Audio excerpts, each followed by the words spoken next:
मेरा अर्घ समर्पित है, एक जीवन क्या सौ सौ जीवन, गुरुवर तुम्हें समर्पित है, ऋषिवर तुम्हें समर्पित है।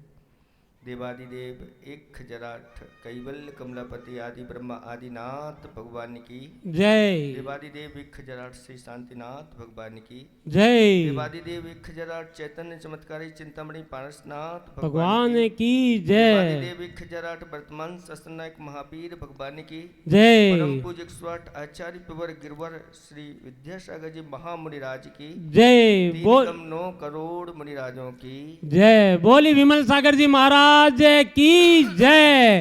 बोली मुनि संघ की जय। धर्म स्नेही भव्यात्माओं, आप सब जानते हैं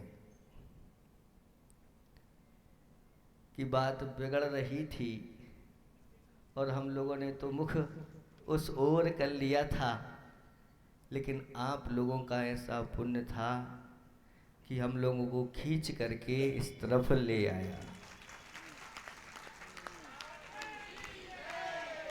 आप लोग सब विनती कर रहे हो और हम गिनती कर रहे हैं कि कब गुरुदेव के चरणों में शीघ्रता से पहुंच जाए। आप सब समझते होंगे कि ये कितना विशेष कीमती समय ये हम लोगों ने दे दिया। अब आप लोग तो अच्छी भावना करो, ये भावना करो कि मुनिराज जल्दी से जल्दी अपने गुरु के चरणों में पहुंच जाए, तो आप लोगों का भी इसमें बहुत बड़ा योगदान हो जाएगा। अब रोकने के लिए आप किसी प्रकार का प्रयास ना करें। हमारा तो बिहार चल रहा था और हम यहाँ आकर के ये मान लो रुक गए और इतने दिन आप लोगों को मिल गए और आप लोगों ने सबने एकता का परिचय दिया। जैसा आप लोगों से कहा था कि अपनी मुट्ठी बंद रखना, यानी एकता बना के रखना, और आप सबने अपनी एकता बना के रखी। और देखो कैसी एक ताजगी आई कि देखते देखते ये पंच कल्याणक यूं हो गए। और ये भी कहा था कि अपनी मुट्ठी, दोनों मुट्ठी खोल के रखना, यानी जितनी अपनी शक्ति है दान भी करना। यथायोग सबने इस पंच कल्याणक में भाग लिया और अपना एक ऐसा अपने जीवन में अनुष्ठान कर लिया जिसका साथी सह पुण्य जब उदय में आएगा तब आप स्वयं कहेंगे मैंने ऐसा कौन सा कार्य किया था। बस इसमें किसी प्रकार की ख्याति पूजा लाभ के भाव नहीं रखना, सम्मान के कभी भाव नहीं रखना चाहिए। धर्म सभा में कभी भी कोई भी हो, कितना बड़ा भी कार्य करे, सम्मान के भाव नहीं, क्योंकि सम्मान से हमारा पुण्य कम हो जाता है। ऐसी धर्म सभा में आकर के तो भावना होना चाहिए कि हम ऐसे लोगों का सम्मान करें, करवाने की भावना। लेकिन फिर भी आप लोग ऐसे कार्य करते हैं कि सम्मान करवाया नहीं जाता, उनका सम्मान हो जाता है। जो अच्छे अच्छे कार्य करते हैं अपने जीवन में, अच्छे अच्छे गुणों को अपने जीवन में अपनाते हैं, वह जहाँ जाता है सम्मान का पात्र हो जाता है। कहा है असारे खलु संसारे सार में चतुष्टयम, तीर्थे वासे सदुक्तुच्च गुरु सेवात्म चिंतनम। इस असार संसार में ये 4 वस्तुएं सारभूत हैं। वो क्या हैं? तो सबसे पहली वस्तु है कि तीर्थे वासे, तीर्थों में निवास करना। कौन से तीर्थ हैं? तो सिद्ध क्षेत्र हैं, अतिशय क्षेत्र हैं। वहाँ जाकर के जो धर्म ध्यान करता है, समझ लेना उसने मनुष्य जीवन का सार पा लिया। वो तो स्थायी तीर्थ हैं, लेकिन चलते फिरते जो तीर्थ होते हैं वो ऐसे यथाजात दिगंबर मुद्रा को धारण करने वाले होते हैं। ऐसे तीर्थों के पास जाकर के अगर अपना थोड़ा सा हम अपना समय दे देते हैं, उनकी सेवा में लग जाते हैं, तो क्षण भर की संगति इन साधुओं की हजारों करोड़ों करोड़ों वर्षों के अपराधों को नष्ट कर देती है। ऐसी यह साधु संगति होती है।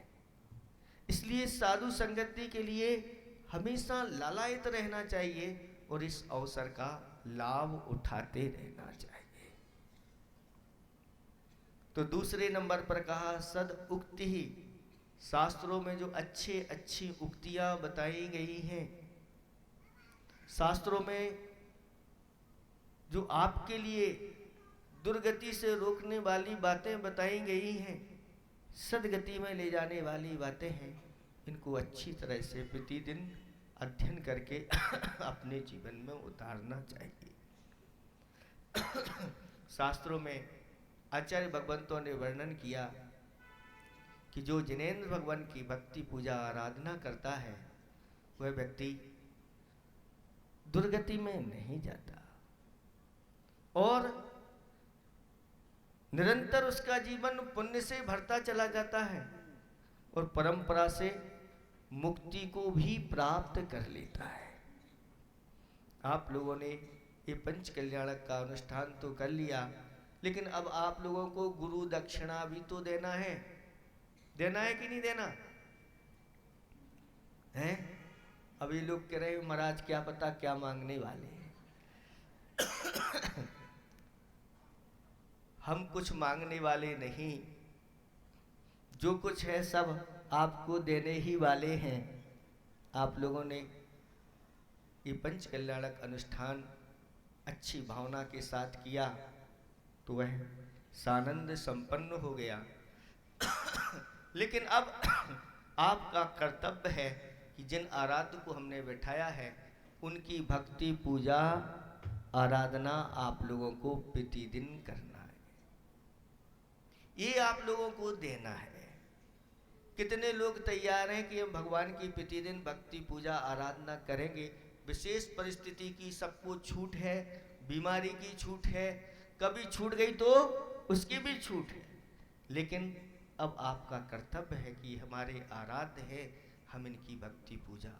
बड़े बड़े आचार्य भगवंत, बड़े बड़े चक्रवर्ती भी यही भावना बातें हैं कि भगवान मुझे और कुछ नहीं चाहिए, बस इतना ही मिले कि आपकी भक्ति पूजा आराधना हम प्रतिदिन करते रहें, क्योंकि 24 घंटे में जो पाप का संचय करते हैं वह भगवान की भक्ति पूजा आदि से और दान आदि के माध्यम से धुल जाते हैं।